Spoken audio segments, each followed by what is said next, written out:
Hi, welcome to today's live chapter reading from Shadow Patterns of Melt by J.R.P. Fogg, presented by Itsy Bitsy Book Bits. Join me for chapter 1. Nialla. Breath bound within my lungs, palms flat against the pristine viewport behind our nav stations, my stomach twisted in cadence with the push of blood through my veins. She'd walked without me, on the grinding edge of the storm, too close. Sure, I'd puked the night before, clear fluid, greenish and foul, right through the fiber steel grate outside my sleeping bay. Fun to clean, a passage lined with the grate. But Nialla didn't comment, didn't complain. She dug out a long brush and sucker tube and took care of the mess. I vomited this morning and didn't wake her. Yellow, thick, choking. Scoured my throat and nostrils raw, fried my eyes. Already kneeling with my head in a bag, I snapped open a hailer of Stip, that murky, muddy, wonderful med, and held the snap ends beneath my nose and breathed deeply, as much as I could while hunched over and hurting. Didn't exhale. Counted. Slow. 1 to 30. My eyes watered. Cooled the burning. 40.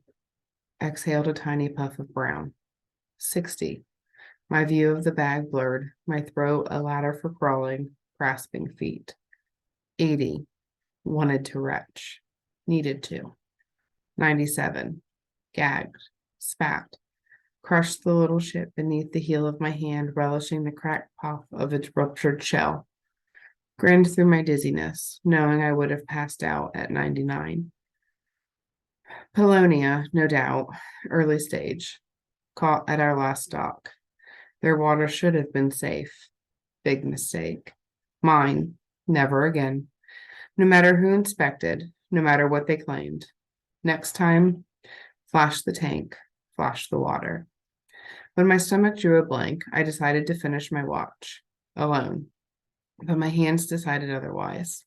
I half rolled across the floor lino and reached up to punch the comm link on the side of my armrest, my direct link to Nialla's bay.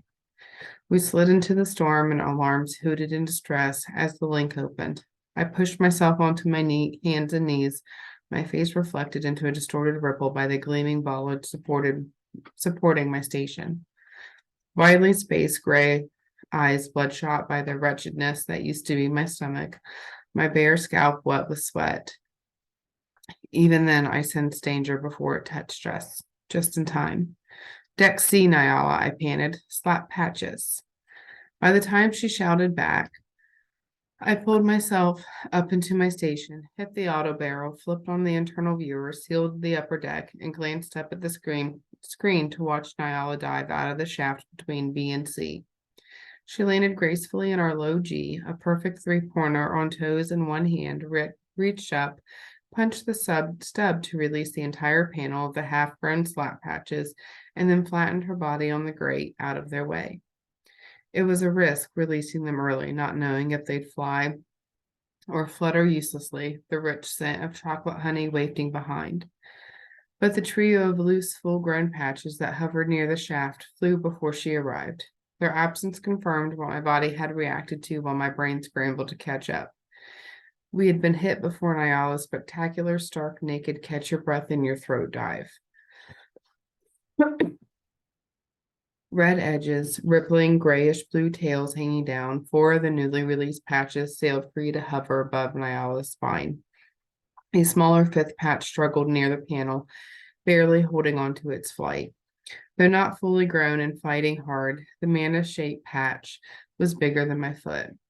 The straggler dipped low, pushing itself a hand width higher, but then drifted sideways and shuddered, collapsing onto the grate. It flapped once more, red fading to pink, then dull, dead gray. It lay still. Zing! Were hit again, and again, and again. 3 of the patches above Nialla snapped wide, whirled, and shot across the deck, tail first, splatting into the hull to seal the breaches. The fourth patch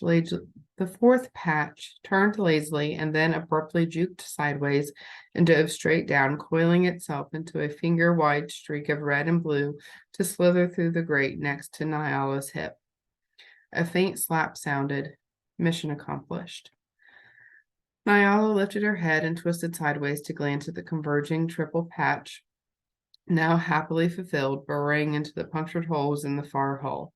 She turned to face the lenses, to face me, and laughed, and then slowly pushed herself to her feet, carefully and thoroughly running her hands down her exquisite arms and small breast, her concave stomach and smooth thighs, all lean muscle brushing off dusts, as if an iota of dust dared enter our ship. But none of that mattered now. Half a cycle later, the crushed and desiccated pie drifted far behind as I finished cleaning the deck in the nav loft when Nialla sashayed up the shaft, claiming she wanted to finish her nap. Repairs could wait, should wait. None were life-threatening. I'd know if they were. We were on auto ahead of our schedule and could pause for a cycle or three to deal with the aftermath of that septic little nuclei storm that skidded and slid across the throughway of a solar system. I could refocus the dishes, set our next burst. Nialla would run her calcs and retune the drives. We could both use the quiet. Nialla could catch some long sleep. Instead, she walked. No one would ever know if I'd been careless or if we'd been sloppy. I'd already asked myself, and it wasn't a yes-no answer. But we'd stopped, just in time. I'd saved us from the worst of the shower, and Nialla released the full crop of patches. If we hadn't reacted when we did, how we did, chunks of ice and dirt and bolides of rocks would have soon followed the minuscule ejecta of death, crumbling the skin of our tall box of a ship, the metronome. Sure, we knew the storm lurked nearby, had studied our options, and decided we could beat it when we skipped free from the hole. But the dusty front edge, leading the parade escaped our scans, too fine to echo. Too narrow a path, but we stopped, just in time. It was always that way. And this time it seemed particularly unfair to me. I'd vomited inside our lovely gnome of a home, while invisible nuclei vomited across the solar system, broadsiding us with an arrow-shaped swath, winning the race. Ironic, and it didn't make me laugh. Anyway, our typical just-in-time could partly be attributed to my barely enough precog, unregistered since I only sense immediate threats to my own short, wiry hide. But my mentors at CAMD knew, and someone at OPSCOM probably knew if they studied my annuals. Our just-in-time should also be credited to Nialla. Crazy, beautiful, with sable dark eyes, short spiked hair, prism of ruddy tones fading to blissful, spacers black, her smooth skin the color of heavy cream stirred with a cinnamon stick. Nialla was also crazy brave and a nav and spacer none like I'd ever known. Nialla had an edge. Her eyes judged distance with the instantaneous clarity, counting cadence with each heartbeat while estimating the distance to the nearest satellite or farthest asteroid, eyes that demanded more of herself, of those she cared for, of those she worked with, greater gambles, faster flight, dancing on the moons, massive orgasms, thundering joy. We were a great team. Nialla, I grumbled. Tether. A burst of laughter showered me, punctuated by an absent click of metal. She thrown something at the viewport, at me. Had to have been one of her tools, also off tether. That really pissed me off. Well, truthfully, it didn't piss me off as much as it made me green. Only Nialla could get away with that particular trick. She never worried about losing tools. Her talent for judging distance and calculating angles and rebounds in the push me, pull you of physics in space was difficult to describe. Outside, a pointed toe ballet in a tight white suit as she caught the tool she dropped, rebounded against the hull, spun around and round in dizzy making turns before twirling and stopping instantly. A dance I would applaud if the storm didn't hover close by. Inside, she still surprised me. Her moves somehow simultaneously acute and expansive, deliberate, exquisite. Enough said. Obscom paid through the knees for the late great Crater Night Horse's daughter. Yes, the Crater Night Horse. They started paying when she was only 11, 6 standard after he disappeared. Through CAMD, then through her internship, when we decided to team. Nialla was unique, special, Different than Crater, but worth every credit she now earned at age 26.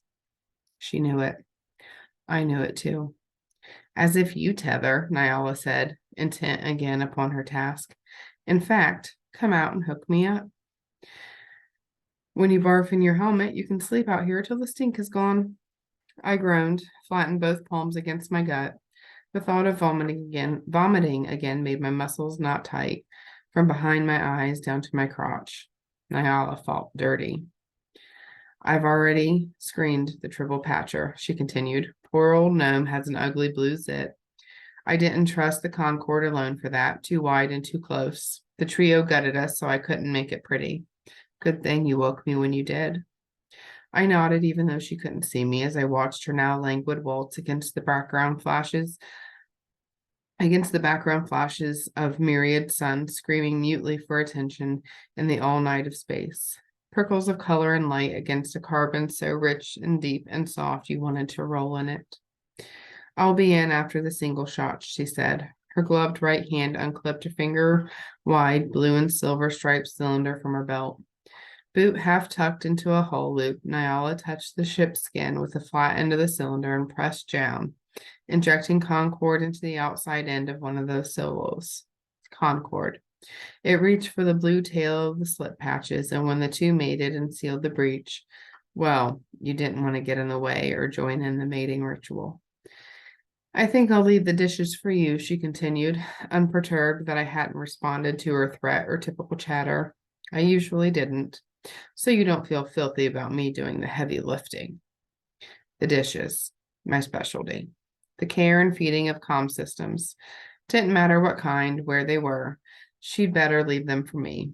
But Nialla wouldn't mess with them unless she had to, just as I wouldn't touch her comp or her drives or mess with her calcs. The calcs for linking and skimming the wormholes were complicated, and yes, I could plow through them if hard pressed. Hell, you had to be proficient to be nominated for your master's class, and I had received mine in the same class as Nialla, though she was younger by a full 7 standard. But Nialla inhaled those calcs in one swift gulp and exhaled them effortlessly. As fast as that.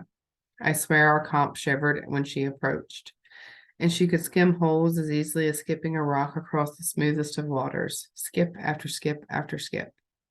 That's why Obscom cherished her, optioned her, paid her vast sums to transport the best cargo when we opted out of our internship with Flora. Nialla's ship, our ship, carried delicate instruments, decades in the making that couldn't be easily replaced if subjected to too many Gs. Fluids, medicine, seeds, an occasional egg or beast, cargo that couldn't stand vibration or heat or cold or long trips at high G without shitting chunks. Once in a while, we transported passengers, special ones, cranky, flunky monks on Obscom business, mucks who thought they ruled the universe, mucks who decided what we wore, whether a planet opened for settlement, whether it thrived or shriveled and died.